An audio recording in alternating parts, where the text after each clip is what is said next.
Muito bem, gente, a verdade que dói.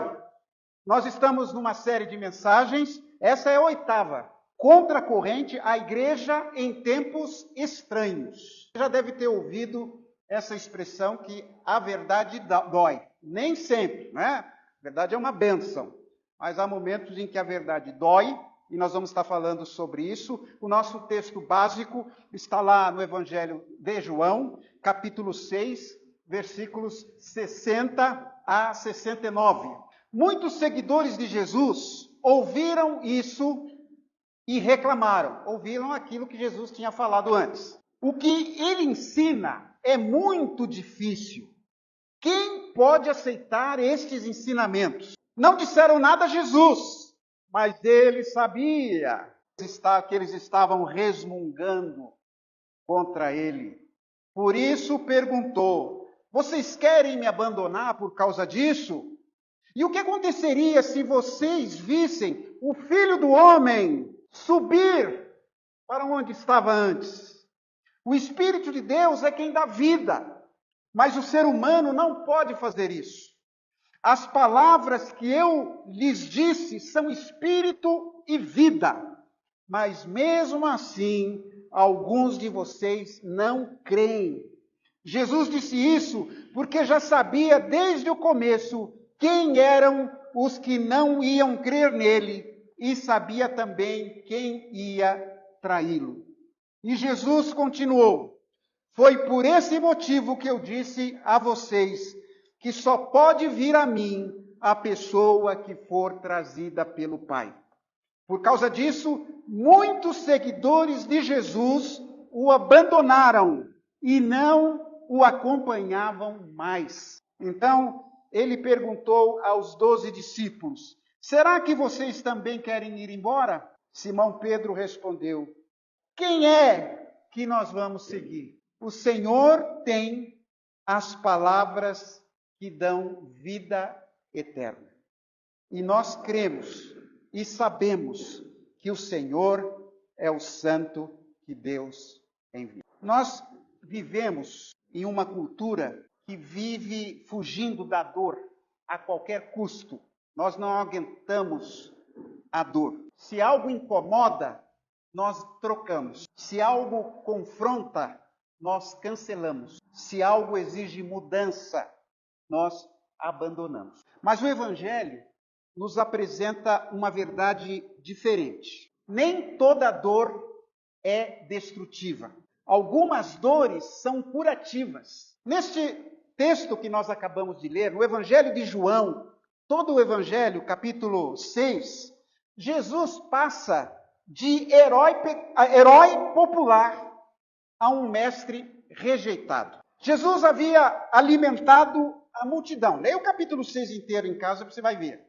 Ele havia alimentado a multidão, ele andou em cima da água, mas quando ele começou a explicar quem ele era e qual era o significado de seguido, muitos começaram a reclamar, a murmurar, dizendo: o que ele ensina é muito difícil. Quem pode aceitar esses ensinamentos desse homem?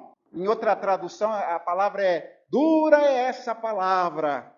Quem pode ouvi-la? A palavra é dura, a palavra pesada. Eu estava lendo também uma outra tradução que eu achei interessante e muito enfática. Diz assim: essa mensagem é insuportável. Quem pode fazer caso dela? Uma mensagem insuportável. Então, note as várias definições aqui. Uma palavra muito difícil, palavra muito dura, palavra insuportável. A palavra difícil aqui está na língua grega, é skleros, que significa insuportável.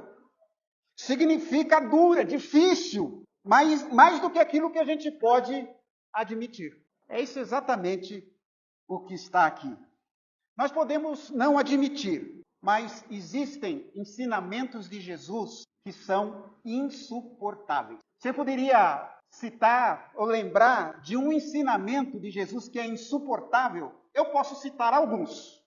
Por exemplo, quando Jesus fala assim: amem seus inimigos. Quem é que ama o inimigo? Você ama? É difícil amar até os amigos. Ou não é? É difícil amar os filhos. Tem hora que os filhos, vou te falar, viu? Difícil amar a esposa. Agora há pouco o Wilson estava falando, olha, se você quiser que o casamento dure bastante, só diga sim para a esposa. Não foi isso que você me disse? Acabou de falar. Imagine o que a Cláudia deve aprontar na vida dele. Então, amar inimigo, vai falar, pode ser bonitinho de falar, irmãos, você não ama nem, você não ama o pastor, não ama o irmão da igreja, às vezes não ama nem o seu marido. Outra palavra insuportável, oferecer a outra face. Se alguém te bater numa face, oferece a outra. Que palavra dura. Outra palavra insuportável, não julguem os outros. Nós adoramos julgar alguém. Essa roupa aí, sei lá, hein? Sei não, hein? Essa moça com essa roupa decotada aí, já vi. Não é assim que ele faz? Julga. Esse pastor aí, sei não, hein? Essa igreja aqui, eu sei não, hein? Como é duro. Como é difícil também perdoar. Às vezes o sujeito nem falou nada, fez uma cara meio ruim pra gente, e a gente já... pessoa antipática, não sei o quê. A pessoa te pegou num mau dia, fez uma brincadeira que você não gostou, você deu uma resposta atravessada, aí você fica com aquela mágoa, carrega, não falo mais com essa pessoa. Então, se você simplesmente ler o Sermão da Montanha, olha, o Sermão da Montanha, lá em Mateus, leia em Mateus, você vai perceber que existem diversas palavras duras de Jesus para todos nós. Duras. E talvez seja por isso que nós não damos ênfase a elas, nós fingimos que elas não existem e deixamos para lá. O problema daqueles ouvintes de Jesus, do texto que nós acabamos de ler, não é que eles não compreenderam o que Jesus disse. O problema deles é que eles não concordavam com aquilo. Não era um problema de compreensão, era resistência do coração. O coração deles era tão duro que aquela semente que Jesus estava plantando bateu e foi embora. Não, vamos embora, gente. Embora, essa palavra aí, não sei não. Porque a verdade dói. Mas a verdade que dói nos conduz à vida eterna. Então eu queria dar alguns destaques acerca desta palavra. A verdade que dói, ela dói porque confronta as nossas expectativas sobre Jesus. Por que nós queremos ouvir Jesus? Por que nós procuramos Jesus? Essa é a questão. Aí volta aquela palavra. O que ele ensina é muito difícil. Quem pode aceitar estes ensinamentos? Os ouvintes de Jesus, que tinham ouvido falar ou tinham presenciado a multiplicação dos pães, eles queriam pão. Eles não queriam cruz. Eles queriam um Messias que viesse para resolver os problemas imediatos da nação. Não um Senhor que exigia entrega total. Queria que Jesus resolvesse os seus problemas pessoais, mas não os problemas da humanidade. Entende? Senhor, eu estou desempregado.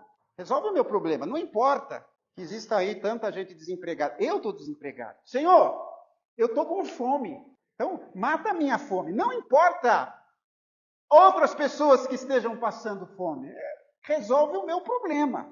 Sabe que eu fico muito escandalizado com a nossa igreja, a igreja evangélica, que eu quero dizer?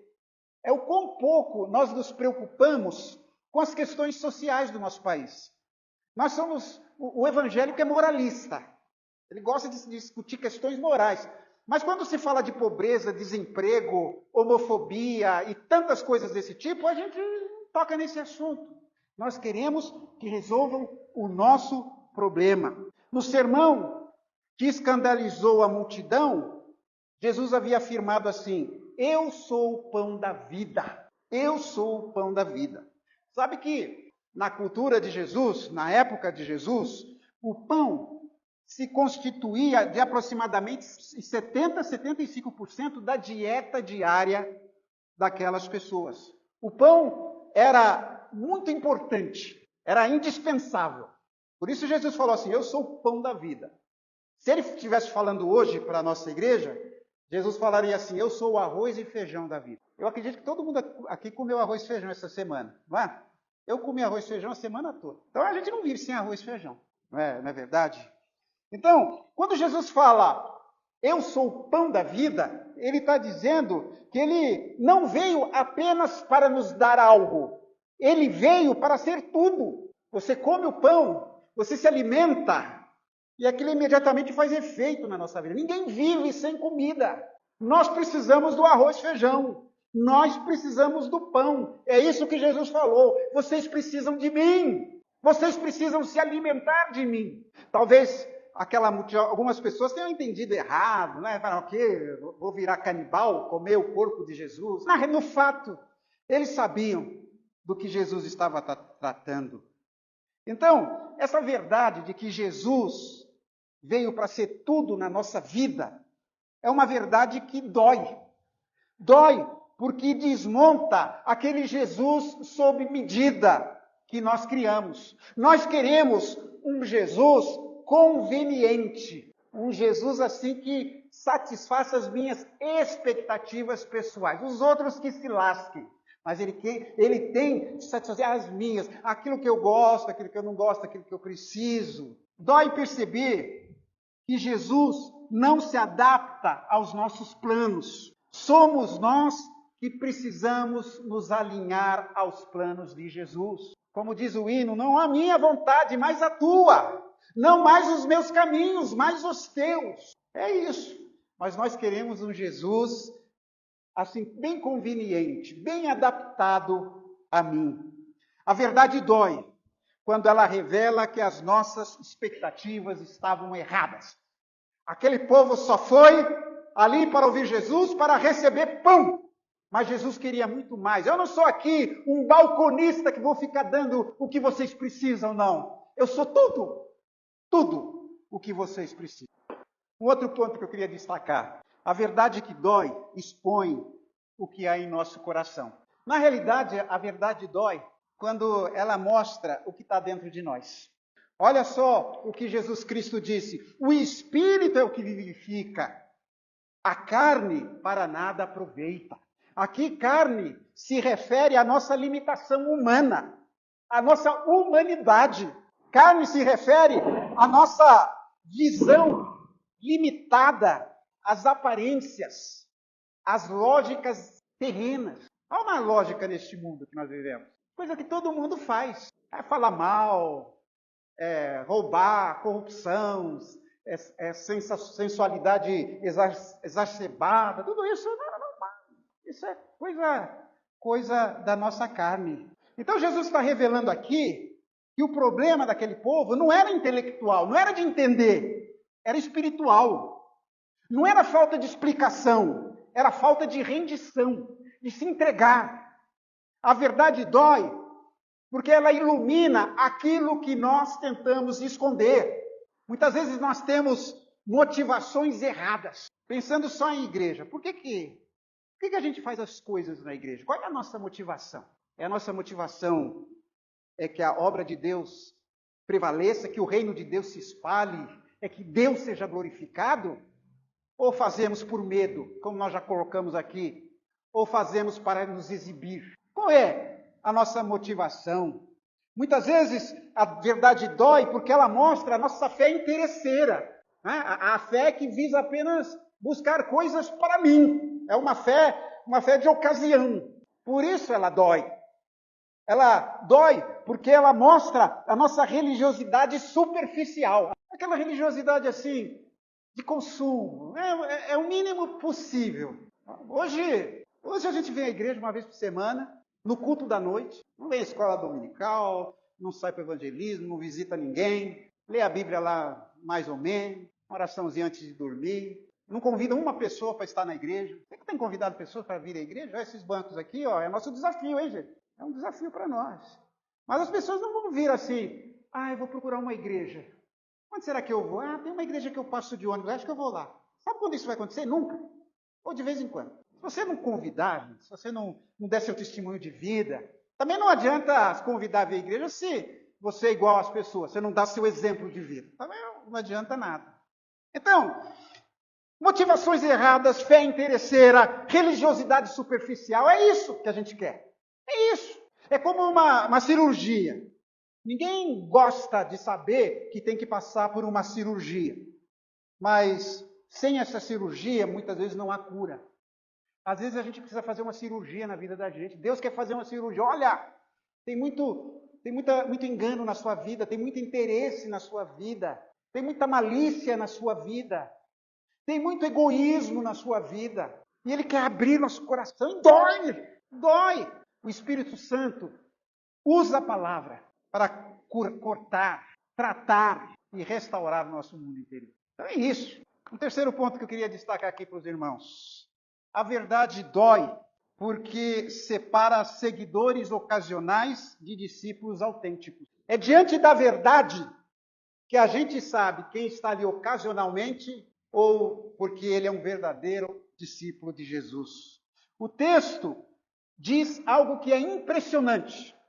Diz o seguinte: muitos dos seus discípulos o abandonaram. Sabe que esta palavra sempre me consolou. Porque eu sempre pensei assim, poxa, se abandonaram até Jesus, se não gostaram da palavra de Jesus, para que eu vou querer que gostem da minha? Como é que eu vou fazer alguém? Isso é um conforto para mim. Mas vocês já pararam para pensar? Aquele povo ouviu Jesus Cristo, com a sua sabedoria, com a sua santidade, com o seu poder. E quando Jesus acabou de falar, elas falaram, essa palavra é insuportável. Que palavra é essa? E olha, que não eram os inimigos de Jesus, porque tínhamos inimigos de Jesus.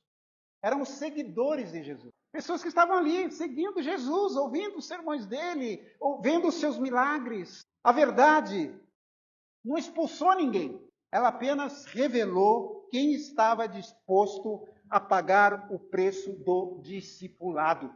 Enquanto Jesus oferecia pão, havia multidões. Quando ele exigiu entrega, eles foram embora. Essa verdade dói, porque nos obriga a fazer uma pergunta. Eu sou um seguidor por conveniência ou sou um discípulo por convicção? Eu estou dizendo, parece que você precisa criar efeitos especiais na igreja para atrair as pessoas, porque as pessoas não vêm por Jesus, elas vêm pelos seus interesses, elas vêm para se distrair.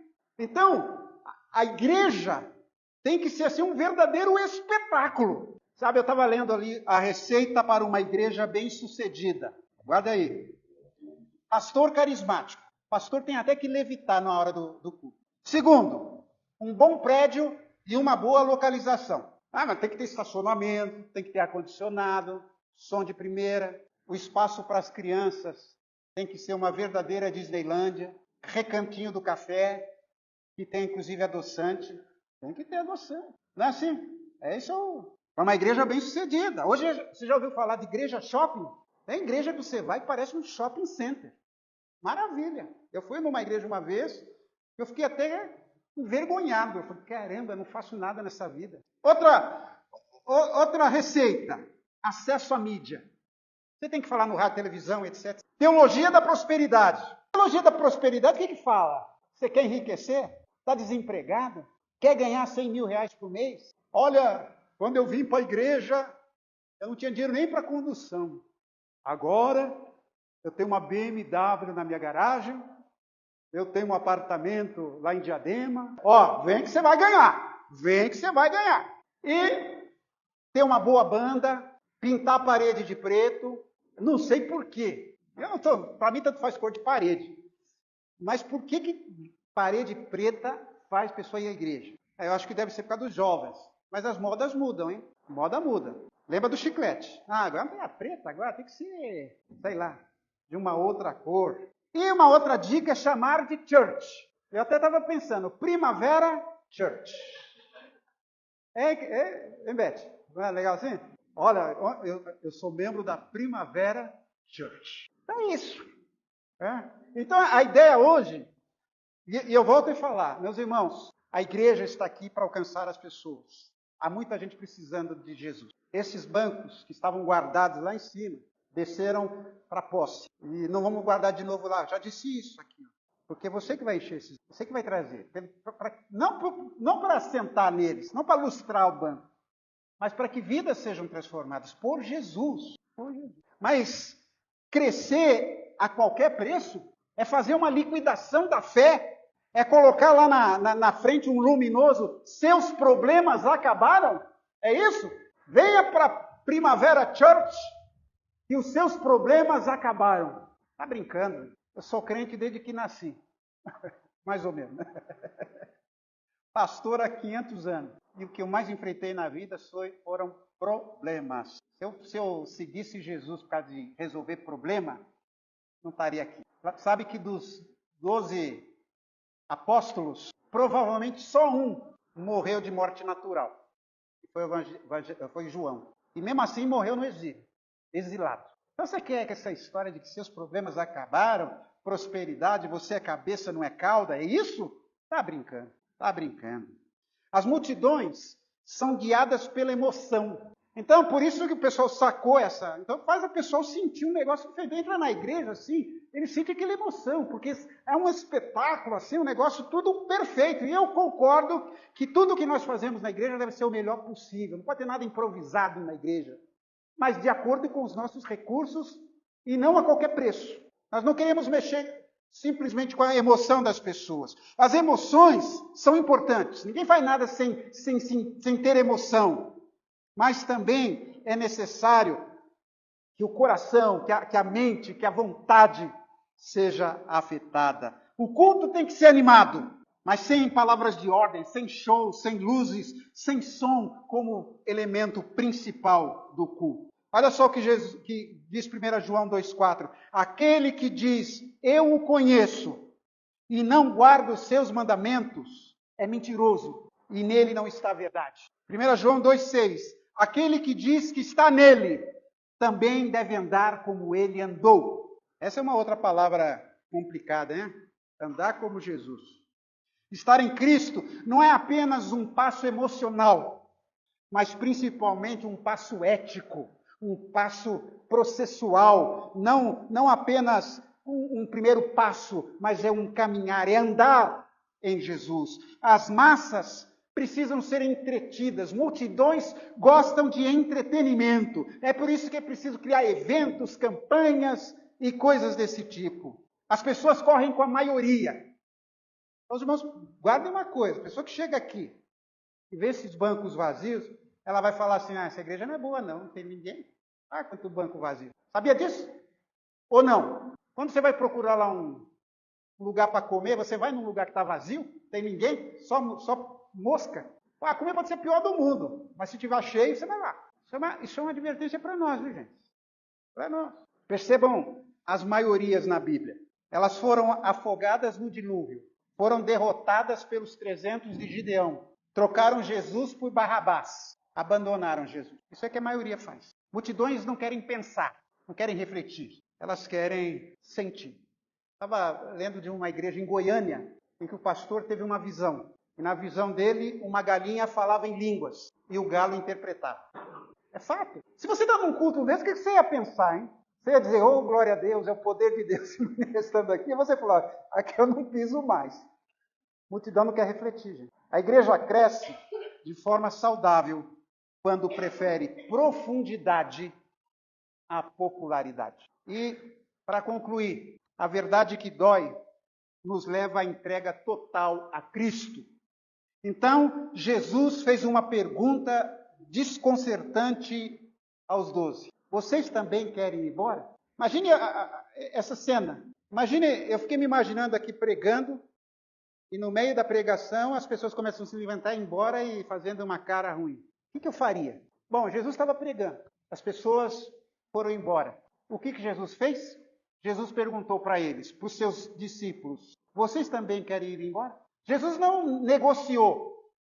Espera aí, a palavra está muito pesada, vou dar uma melhorada. Jesus não suavizou o seu discurso. Jesus respeita a decisão das pessoas. Ele respeita, ele não força ninguém. E aí, diante desta pergunta de Jesus, o Pedro, sempre é o Pedro usou uma das palavras mais bonitas de Jesus na Bíblia, uma das declarações mais tocantes de Pedro. Pedro falou: Senhor, para quem iremos? Tu tens as palavras de vida eterna. Jesus não tem um plano B. Se você não quer Jesus, o estilo de vida que ele propõe, não há esperança. E Pedro entendeu isso. Pedro não disse que entendeu tudo. Não, eu entendi tudo que o senhor falou, Paulo. Talvez ele também não tenha entendido muito. Ele disse que não tinha outro lugar para ir. Jesus, para onde eu vou? Se eu não ficar contigo, para quem eu vou? Essa é uma fé madura. Essa é a fé que nós devemos mostrar. Quando a verdade dói, mesmo assim, nós permanecemos. Eu conheço bem as minhas limitações. Eu conheço bem as minhas fraquezas. Mas para onde eu irei, Jesus? Como é que eu vou viver com as minhas limitações se eu se afastar? A minha única esperança de melhorar, de crescer, é em Jesus. Então, gente, João capítulo 6 nos ensina que milagres atraem as multidões. Nos ensina que a verdade revela os nossos corações. Nos ensina que o evangelho não é negociável e que o discipulado exige entrega. Sim, a verdade dói, mas essa é a dor que gera crescimento, maturidade e vida. Hoje, Jesus está fazendo a mesma pergunta que fez aos 12. Vocês também querem ir embora? Talvez a verdade tenha confrontado as suas expectativas. Talvez a verdade tenha exposto áreas da sua vida que precisam mudar. Talvez a verdade tenha tocado em algo que você preferiria não enfrentar. Mas lembre-se de uma coisa: não há outro pão, não há outro caminho, não há outro Senhor. Se você quer dizer como Pedro: Senhor, eu fico, eu permaneço, mesmo quando dói, porque só tu tens as palavras da vida eterna. Então, você deve orar no seu coração, render-se novamente à verdade que dói e experimentar a verdade que transforma.